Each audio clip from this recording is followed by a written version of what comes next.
Cyprus और भारत के दरमियान MOU साइन हुए हैं, दिफाई नोयत के मामलात हैं। खबर ये भी सामने आ रही है कि भारत मुमकिना तौर पर अपना बरामूस मिसाइल भी साइप्रस को दे सकता है। तुर्की के लिए ये किस हद तक मुश्किलात में इजाफा कर सकता है? तुर्की की मीडिया ये दावा कर रही है कि भारत और साइप्रस के बीच हुए डिफेंस समझौते के बाद अब भारतीय मिसाइलें, ड्रोन और एयर डिफेंस सिस्टम अब तुर्की की सीमा के बेहद करीब पहुंच सकते हैं और यही खबर अंकारा में सबसे बड़ा डर बन चुकी है। उनके सदर की तरफ से भारत का दौरा भी किया गया, जहां पर साइप्रस और भारत के दरमियान इब्तदाई सतह के MOUs भी साइन हुए हैं। एक बड़ी खतरनाक जंग के दहाने पर खड़ा है पाकिस्तान और एक खौफनाक सूरत-ए-हाल हमारी सरहदों पर दस्तक दे रही है। मसला ये आ रहा है कि उनकी तरफ से जो सिग्नल है वो बड़ा डेंजरस है पाकिस्तान के लिए। मेरा दावा है कि पिछले 1000 साल की तारीख खंगालेंगे जब आपको महसूस होगा कि एक जगह भी ऐसे इम्पैक्ट वाली इस कदर नतीजा खेज जंग ना सुनी थी ना पड़ी।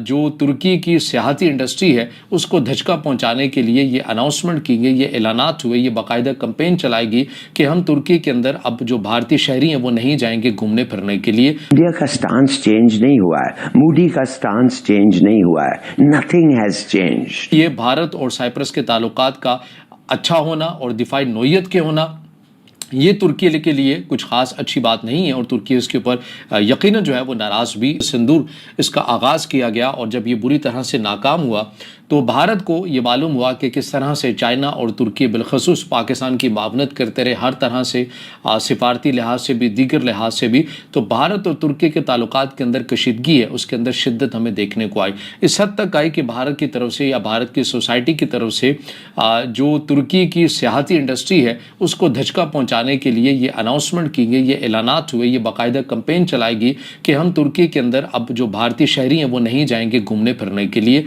ताकि इससे जो तुर्की की सियाहत की इंडस्ट्री है उसको नुकसान हो सके। तो इस हद तक जो कशीदगी है वो आ गया लेवल। उसके बाद भारत ने आर्मीनिया के साथ अपने ताल्लुकात इस्तवार कर लिए थे और दिफाई नोयत के कर लिए थे, कुछ दिफाई डील्स उनके दरमियान हुई थी और किसी हद तक उनकी तरसील भी हुई थी।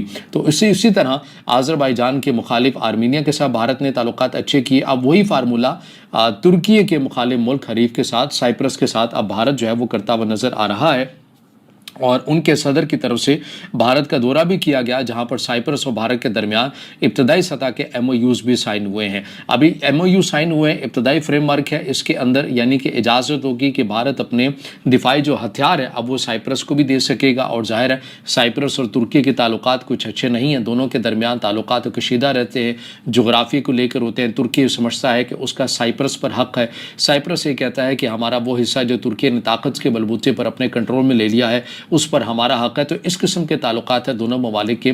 तो इसीलिए भारत और साइप्रस के ताल्लुकात का अच्छा होना और दिफाई नोयत के होना, ये तुर्की के लिए कुछ खास अच्छी बात नहीं है और तुर्की इसके ऊपर यकीनन जो है वो नाराज़ भी हो रहा है। एक बड़ी खतरनाक जंग के दहाने पर खड़ा है पाकिस्तान और एक खौफनाक सूरत-ए-हाल हमारी सरहदों पर दस्तक दे रही है।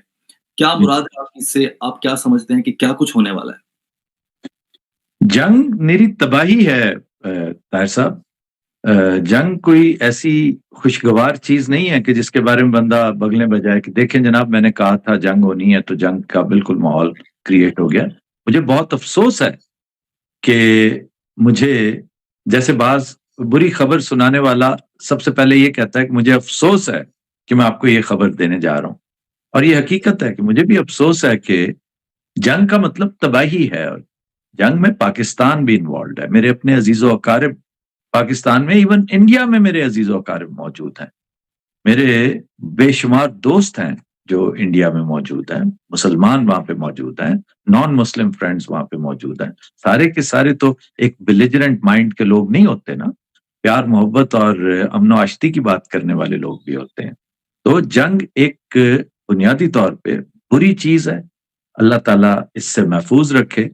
लेकिन हालात ये हैं कि इसका इम्पैक्ट बड़ा शदीद होगा। ये मैं बड़ी देर से कहता चला रहा हूं कि आपने ताहिर साहब इस जैसी जंग, ये मेरा दावा है कि पिछले 1000 साल की तारीख खंगालेंगे जब आप इतिहास के पर, जब आप एक एक परत खोलेंगे आपको महसूस होगा कि ایک جگہ بھی ایسے امپیکٹ والی اس قدر نتیجہ خیز جنگ نہ سنی تھی نہ پڑھی.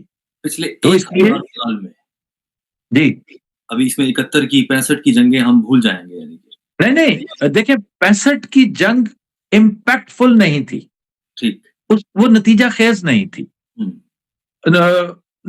ہم پر حملہ ہوا یا جو بھی ہے, ہمارا کہنا تو یہی ہے نا کہ ہم پر حملہ ہوا اور بظاہر نظر یہی آتا ہے کہ ہم پر چڑھ دوڑے ہمارے دشمن تو بات ختم ہوگی, آئی گئی ہوگی, نتیجہ خیز نہیں تھی. البتہ 71 کی جنگ نتیجہ خیز تھی. اس نے سچویشن کو چینج کیا.